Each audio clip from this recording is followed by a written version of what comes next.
deux rails. Deux rails, voici, CD, EF, horizontaux, sont distants de combien? 5, voilà, 5 cm. La distance MN égale à 5 cm. On crée un champ magnétique uniforme B. C'est le champ magnétique vertical ascendant, voilà, en couleur rouge dans le schéma, vertical ascendant. L'intensité de B est donnée, 0,4 Tesla, B étant perpendiculaire au plan des rails. Un conducteur rectiligne MN glisse sans frottement sur les rails. Voici le conducteur qui peut glisser sur les rails sans frottement perpendiculairement en restant perpendiculairement au rail. Donc, cette surface est considérée comme une surface rectangulaire parce que MN reste perpendiculaire au rail. La tige se déplace avec une vitesse constante, voilà, constante de valeur 2 mètres par seconde ici. Voilà, 2 mètres par seconde. Un conducteur ohmique de résistance R égale 2 ohms est relié aux extrémités C et E des rails. C et E, ce sont les extrémités des rails. On introduit ici une résistance grand R égale 2 ohms. Nous supposons négligeable la résistance des rails et celle de la tige MN. Résistance électrique de CM, de EN, de MN sont négligeables en ohms, c'est-à-dire 0 ohm. La seule résistance dans le circuit, c'est R. Donc la résistance équivalente dans tous les circuits reste égale à une constante égale à 2 ohms. Première question. Expliquez l'apparition d'un courant induit dans le circuit, puis précisez son sens. Donc, courant induit et sens. Comment peut-on expliquer l'apparition d'un courant induit? Vous savez que lorsque la surface du circuit dans un champ magnétique subit une variation, lorsque la surface subit une variation, alors un phénomène d'induction électromagnétique a lieu dans ce circuit.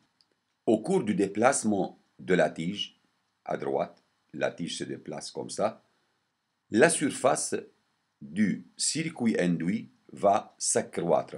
Vous avez ici un champ inducteur, champ magnétique inducteur, et une surface induite, un circuit, c'est-à-dire induit. Donc, il y a apparition d'un phénomène appelé phénomène d'induction électromagnétique à cause de la variation du flux d'induction. Le flux d'induction est causé par la variation de la surface dans un champ magnétique.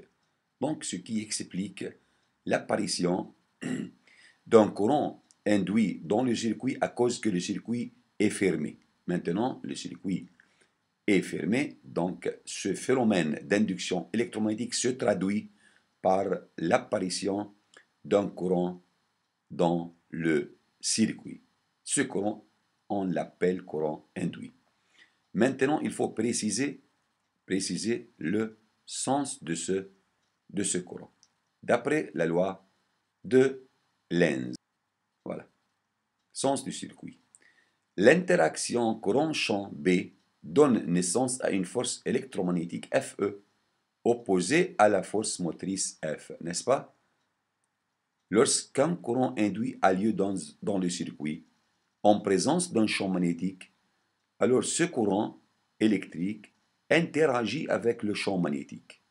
Cette interaction donne lieu à une force électromagnétique.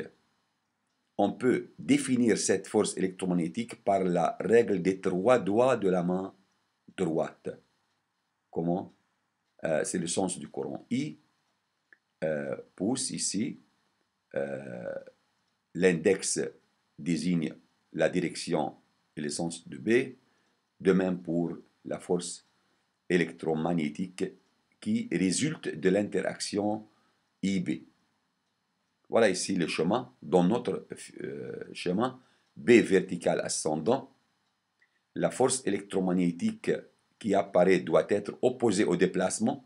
D'après la loi de Lenz, cette force s'oppose à la cause qui a donné naissance au courant induit. La force qui déplace la tige vers la droite ici, la force qui déplace, vous avez ici un opérateur qui exerce une force sur la tige pour l'amener à droite.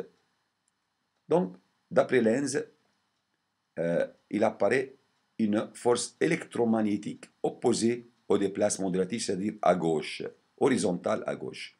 La règle de la main droite, voici, permet de déterminer la direction et le sens de I. I, donc, est vers le lecteur, perpendiculaire au plan du schéma et vers le lecteur. Comme I est vers le lecteur, vous avez ici un plan horizontal. Le courant doit circuler de M vers N.